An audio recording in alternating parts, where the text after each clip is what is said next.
Les perspectives économiques mondiales ne sont pas bonnes, on le sait. Et voilà l'OCDE qui nous en donne une preuve supplémentaire.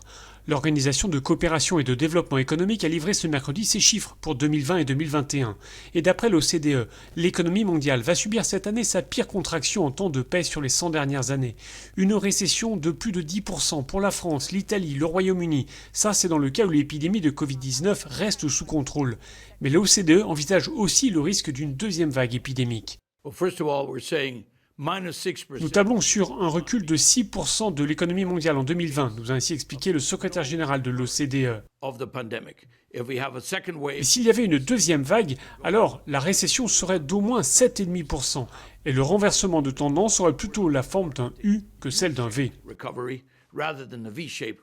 En cas de deuxième vague d'épidémie, les économies plongeraient encore davantage, avec des chutes de plus de 14% dans plusieurs pays, d'après les prévisions de l'OCDE. L'Europe a été durement touchée par l'épidémie de coronavirus. Le coût économique est donc lourd pour le vieux continent. Or, pour faire face à cette situation, les Européens ont tout intérêt à s'unir, d'après le patron de l'OCDE.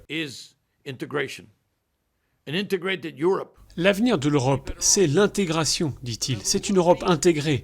Ensemble, les Européens sauront mieux se défendre. Le niveau de bien-être augmentera. Par ailleurs, pour permettre aux économies de se redresser, l'OCDE préconise notamment de renforcer les systèmes de santé. Les systèmes de santé ne relèvent pas de la responsabilité de la Commission européenne, poursuit ainsi le patron de l'OCDE. Ils sont du ressort de chacun des pays.